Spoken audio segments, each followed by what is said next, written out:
माननीय सभासदों, महामहिम राष्ट्रपति जी,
राष्ट्रपति महोदय, आदेश हो तो निर्वाचन आयोग से प्राप्त निर्वाचित राष्ट्रपति के निर्वाचन का प्रमाणन पढ़ा जाए। यतः भारत के संविधान के अनुच्छेद 324 द्वारा भारत के राष्ट्रपति के पद के निर्वाचन का अधीक्षण, निर्देशन और नियंत्रण भारत निर्वाचन आयोग में निहित है और यतः श्री रामनाथ कोविंद की पदावधि का अवसान वर्ष 2022 के जुलाई मास के 24वें दिन तदनुसार शक संवत के वर्ष 1944 के श्रावण मास के दूसरे दिन होने के लिए नियत है और यतः भारत के राष्ट्रपति के पद को भरने के लिए संविधान तथा राष्ट्रपतीय और उपराष्ट्रपतीय निर्वाचन अधिनियम 1952 के उपबंधों और तदधीन बनाए गए नियमों और आदेशों के अनुसार निर्वाचन करा लिया गया है तथा परिणाम घोषित कर दिया गया है। अब इसलिए भारत निर्वाचन आयोग एतद द्वारा प्रमाणित करता है कि श्रीमती द्रौपदी मुर्मू वर्ष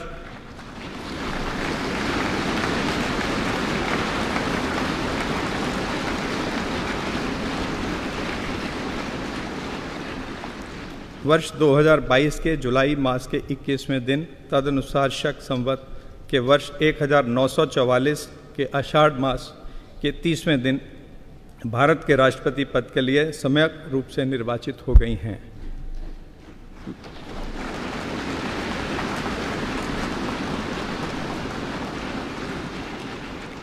भारत गणराज्य के 73वें वर्ष में हमारे हस्ताक्षर और भारत निर्वाचन आयोग की मोहर से वर्ष 2022 के जुलाई मास के इस 21वें दिन तदनुसार शक संवत के वर्ष 1944 के आषाढ़ मास के 30वें दिन प्रदत्त किया गया।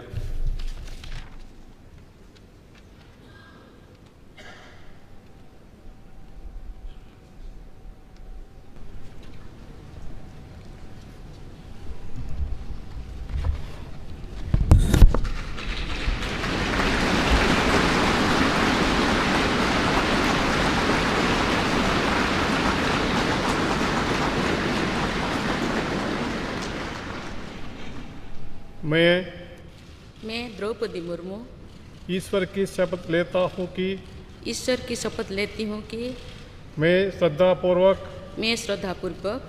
भारत के राष्ट्रपति के पद का कार्यपालन करूँगी भारत के राष्ट्रपति पद का कार्यपालन करूँगी तथा अपनी पूरी योग्यता से संविधान और विधि का परिरक्षण, संरक्षण और प्रतिरक्षण करूँगी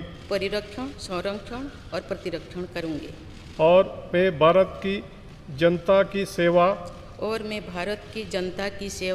और कल्याण में निरत रहूँगी।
राष्ट्रपति महोदया, आपका आदेश हो तो आपके पद ग्रहण की उद्घोषणा की जाए और उसे भारत के राजपत्र में प्रकाशित किया जाए।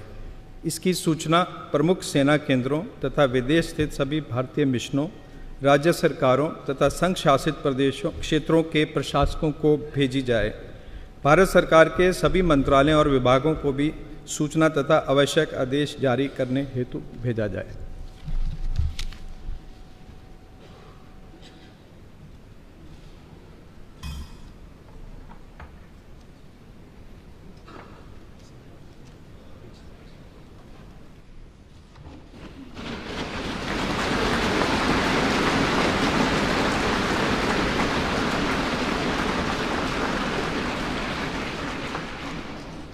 आदरणीय श्री रामनाथ कोविंद जी, उपराष्ट्रपति श्री एम वेंकैया नायडू जी, प्रधानमंत्री श्री नरेंद्र मोदी जी, लोकसभा के स्पीकर श्री ओम बिरला जी, चीफ जस्टिस एन.वी. रमन्ना जी, सम्मानित सांसदगण, अन्य महानुभावों, देवियों और स्वजनों तथा मेरे प्यारे देशवासियों, सभी को जोहार।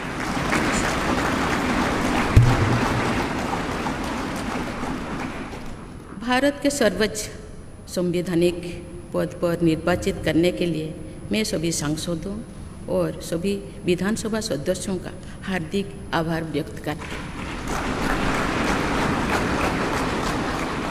आपका मत देश के करोड़ों नागरिकों के विश्वास की अभिव्यक्ति है। मैं भारत के समस्त नागरिकों की आशा, आकांक्षा और अधिकारों की प्रतीक इस पवित्र संसद से सभी देशवासियों का पूरी विनम्रता से अभिनंदन करते हैं।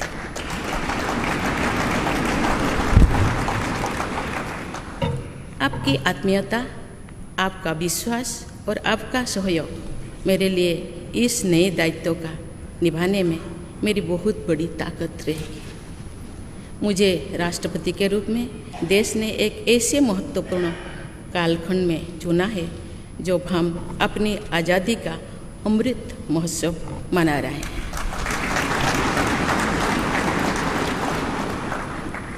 आज से कुछ दिन बाद ही देश अपनी स्वाधीनता के 75 वर्ष पूरी करेगा।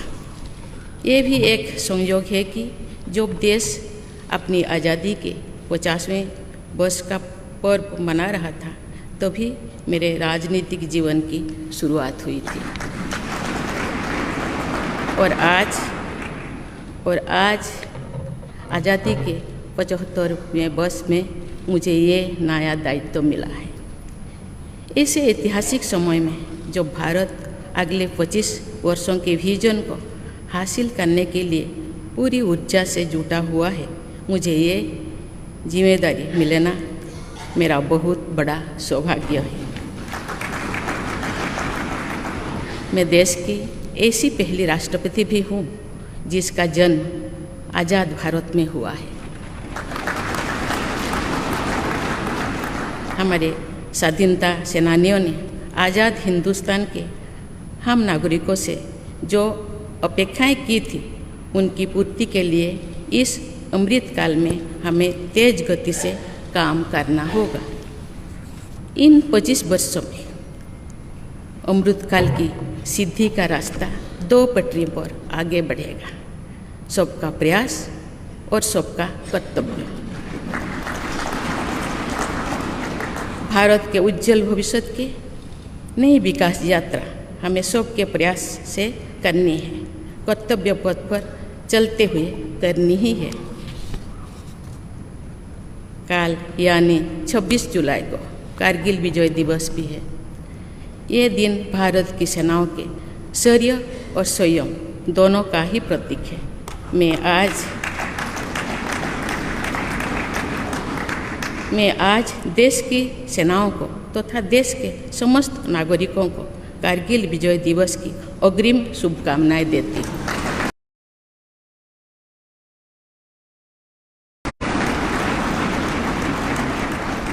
देवियों और स्वजनों, मैंने अपनी जीवन यात्रा पूर्वी भारत में ओडिशा के एक छोटे से आदिवासी गांव से शुरू की थी। मैं जिस पृष्ठभूमि से आती हूँ वहाँ मेरे लिए प्रारंभिक शिक्षा प्राप्त करना भी एक सपने जैसा ही था, लेकिन अनेक बाधाओं के बावजूद मेरा संकल्प दृढ़ रहा और मैं कॉलेज जाने वाली अपने गांव की पहली बेटी थी।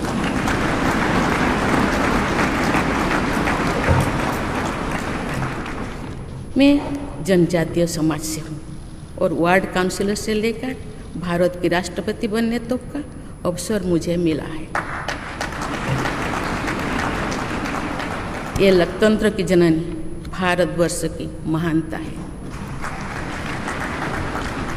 ये हमारे लोकतंत्र की ही शक्ति है कि उसमें एक गरीब घर के पैदा होने बेटी, दूर सुदूर आदिवासी क्षेत्र में पैदा हुई बेटी भारत के सर्वोच्च संवैधानिक पद तक पहुँच सकती है। राष्ट्रपति के पद पहुंचना मेरी व्यक्तिगत उपलब्धि नहीं है, ये भारत की प्रत्येक गरीब की उपलब्धि है। मेरा निर्वाचन इस बात का सबूत है कि भारत में गरीब सपने भी देख सकता है और उन्हें पूरा भी कर सकता है।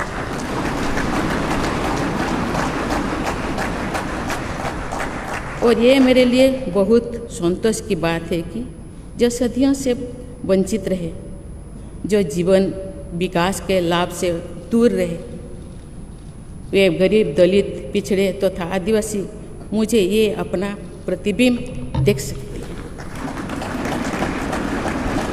मेरे इस निर्वाचन में देश के गरीब व का आशीर्वाद शामिल है। देश की करोड़ों महिलाओं और बेटियों के सपनों और सामर्थ्य की झलक है। मेरे इस निर्वाचन में पुराने लीग से हटकर नए रास्ते पर चलने वाले भारत के आज के युवाओं का साहस भी शामिल है। ऐसे प्रगतिशील भारत का नेतृत्व करते हुए आज मैं खुद को गौरवान्वित महसूस कर रही हूँ। मैं आज समस्त देशवासियों को, विशेषकर भारत के युवाओं को तथा भारत की महिलाओं को ये विश्वास दिलाती हूँ कि इस पद पर कार्य करते हुए मेरे लिए उनके हित सर्वोपरि होंगे। देवियों और स्वजनों, मेरे सामने भारत के राष्ट्रपति पद की ऐसी महान विरासत है जिसने विश्व में भारतीय लोकतंत्र की प्रतिष्ठा का निरंतर मजबूत किया है। देश के प्रथम राष्ट्रपति डॉक्टर राजेंद्र प्रसाद से लेकर श्री रामनाथ कोविंद जी तक अनेक विभूतियों ने इस पद को सुशोभित किया है। इस पद के साथ साथ देश ने इस महान परंपरा के प्रतिनिधित्व का दायित्व भी मुझे सौंपा है। संविधान के आलोक में मैं पूरी निष्ठा से अपने कर्तव्यों का निर्वहन करूंगी।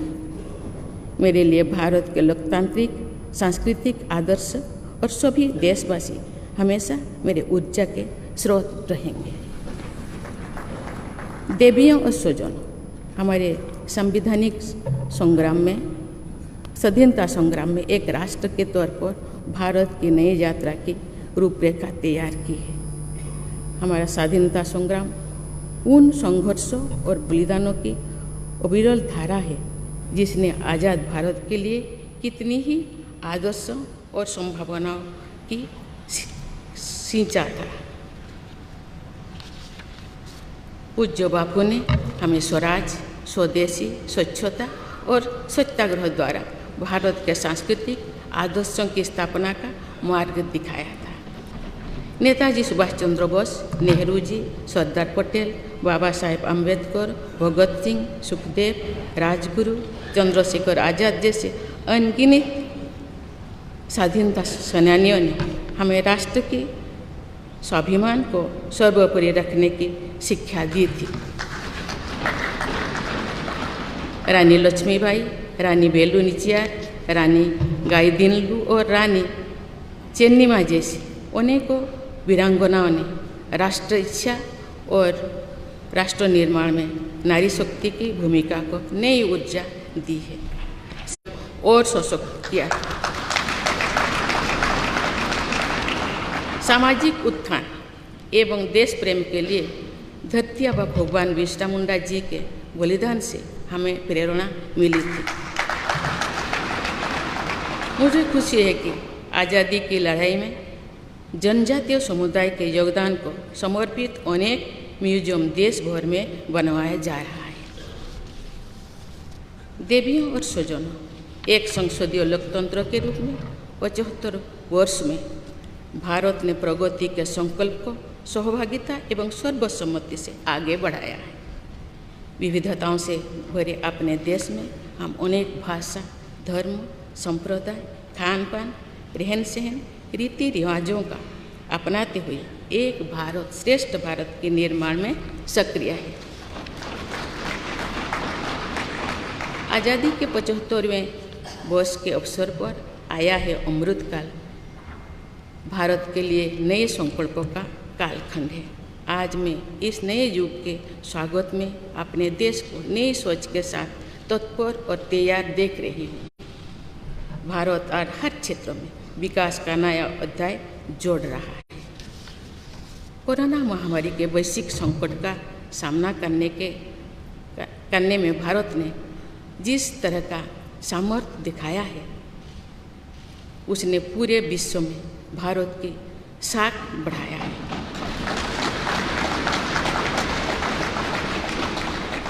हम हिंदुस्तानियों ने अपने प्रयासों से न सिर्फ इस वैश्विक चुनौती का सामना किया, बल्कि दुनिया के सामने नए मापदंड भी स्थापित की। कुछ दिन पहले भारत ने कोरोना वैक्सीन की 200 करोड़ डोज लगाने का कीर्तिमान बनाया है। इस पूरी लड़ाई में भारत के लोगों ने जिस संयम, साहस और सहयोग का परिचय दिया, वो एक समाज के रूप में हमारी बढ़ती हुई शक्ति और संवेदनशीलता का प्रतीक है। कोरोना महामारी से बने माहौल में आज दुनिया भारत को नए विश्वास से देख रही है। दुनिया की आर्थिक स्थिरता के लिए, सप्लाई चेन की सुगमता के लिए और वैश्विक शांति के लिए दुनिया को भारत से बहुत उम्मीदें हैं। आगामी महीनों में भारत अपनी अध्यक्षता में G20 ग्रुप की मेजबानी भी करने जा रही है। इसमें दुनिया के 20 बड़े देश भारत की अध्यक्षता में वैश्विक विषयों पर मंथन करेंगे। मुझे विश्वास है भारत में होने वाले इस मंथन से जो निष्कर्ष और नीतियाँ निर्धारित होंगे, उनसे आने वाले दशकों की दिशा तय होगी। देवियों और स्वजनों, दशकों पहले मुझे रायरंगपुर में श्री अरबिंदो इंटीग्रल स्कूल में शिक्षक के रूप में कार्य करने का अवसर मिला था। कुछ ही दिनों के बाद श्री अरबिंदो जी की 150वीं जन्म जयंती मनाई जाएगी। शिक्षा के बारे में श्री अरबिंदो के विचारों ने मुझे निरंतर प्रेरित किया है।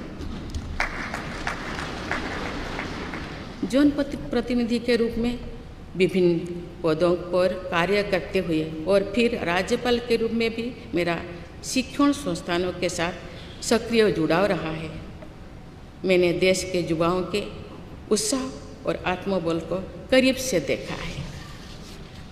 हम सभी के श्रद्धेय अटल जी कहा करते थे कि देश के युवा जो आज हम इसे सोच होते देख रहे हैं। वोकल फॉर लोकल से लेकर डिजिटल इंडिया तक हर क्षेत्र में आगे बढ़ रहा आज का भारत विश्व के साथ कदम से कदम मिलाकर औद्योगिक क्रांति 4.0 के लिए पूरी तरह भारत तैयार है। रिकॉर्ड संख्या में बन रहे स्टार्टअप्स में नए इनोवेशंस में दूर सुदूर क्षेत्रों में डिजिटल टेक्नोलॉजी की स्वीकार्यता में भारत के युवाओं की बड़ी भूमिका है।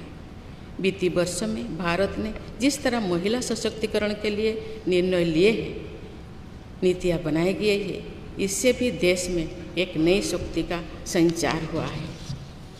मैं चाहती हूँ कि हमारी सभी बहनें व बेटियाँ अधिक से अधिक सशक्त हो तथा वे देश के हर क्षेत्र में कि आप न केवल अपने भविष्य का निर्माण कर रहे हैं, बल्कि भविष्य के भारत की नींव भी रख रहे हैं। देश के राष्ट्रपति के तौर पर मेरा हमेशा आपको पूरा सहयोग रहेगा। देवियों और स्वजनों, विकास और प्रगतिशीलता का अर्थ निरंतर आगे बढ़ना होता है, लेकिन साथ ही अपने अतीत का ज्ञान भी उतना ही आवश्यक है। आज जब विश्व सस्टेनेबल प्लानेट की बात कर रहे हैं, तो उसमें भारत की प्राचीन परंपराओं, हमारे अतीत की सस्टेनेबल लाइफस्टाइल की भूमिका और बढ़ जाती है। मेरा जन्म तो उस जनजातीय परंपरा से हुआ है जिसने हजारों वर्ष से प्रकृति के साथ तालमेल बनाकर जीवन को आगे बढ़ाया है। हम प्रकृति से जरूरी संसाधन लेते हैं और उतनी ही श्रद्धा से प्रकृति से सेवा भी करते हैं। यहाँ संवेदनशीलता का आज वैश्विक अनिवार्यता बन गया है। मुझे इस बात की प्रसन्नता है कि भारत पर्यावरण संरक्षण के क्षेत्र में विश्व का मार्गदर्शक बन रहा है। देवियों और स्वजनों, मैंने अपने अब तक के जीवन में जौन सेवा में ही जीवन की सार्थकता को अनुभव किया है। श्री जगन्नाथ क्षेत्र के एक प्रख्यात कवि भीम भोई जी की कविता की एक पंक्ति है, मो जीवन पछे नरके पड़ी थाउ जगत उद्धार है।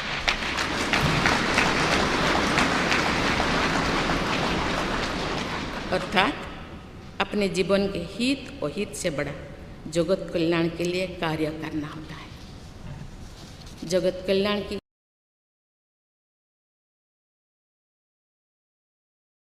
इसी भावना के साथ मैं आप सब के विश्वास पर खरा उतरने के लिए पूरी निष्ठा व लगन से काम करने के लिए सदैव तत्पर रहूँगी। आइए हम सभी एकजुट होकर समर्पित भाव से कर्तव्य पथ पर आगे बढ़े तथा वैभवशाली व आत्मनिर्भर भारत का निर्माण करें। धन्यवाद। जय हिंद, जय Bharat.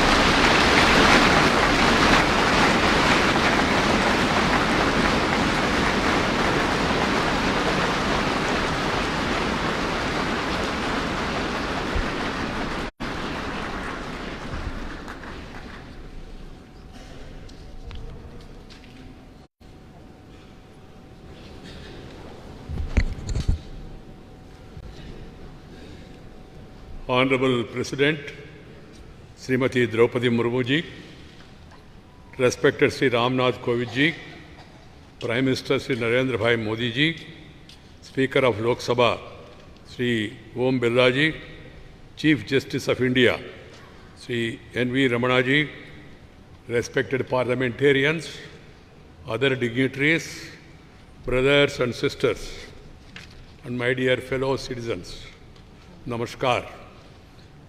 Madam President, you have just addressed the members of the Parliament. I wish to read a few paragraphs from the English version of the address, and the rest may be considered as read in view of the time constraint. I express my heartfelt gratitude to all members of Parliament and legislative assemblies for electing me to the highest constitutional post of India. Brothers and sisters, we have to work at a fast pace in this Amrit Kal to fulfill the expectations of our freedom fighters from the citizens of independent India.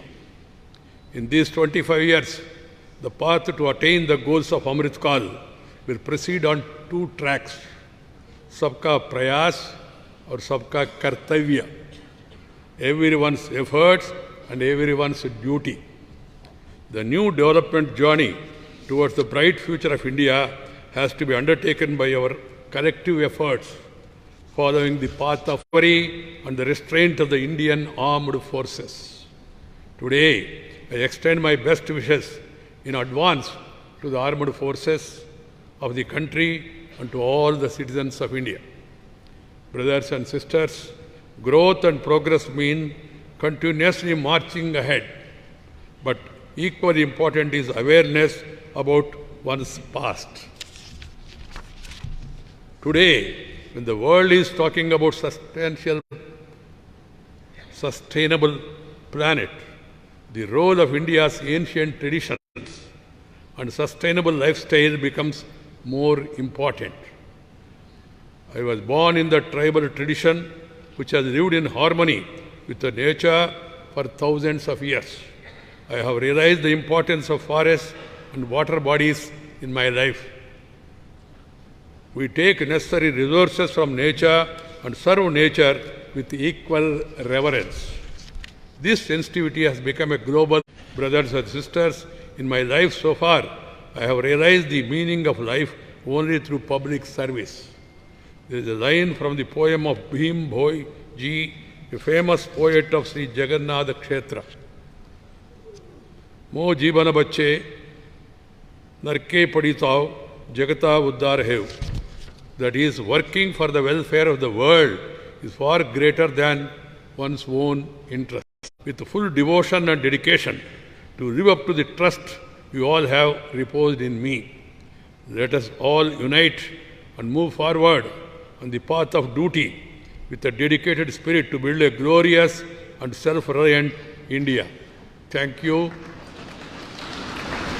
Jai Hind.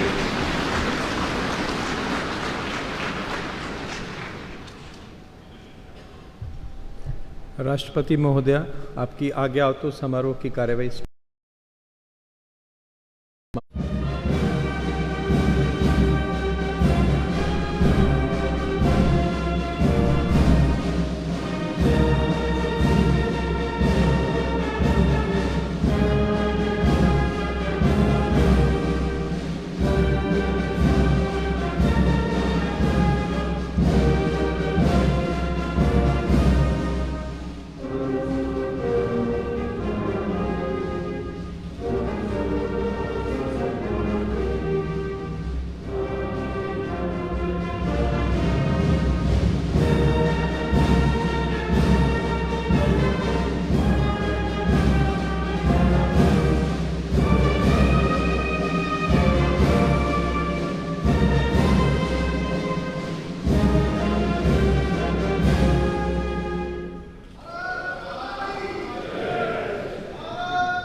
नमस्ते करेंगे।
Side से मत काटो।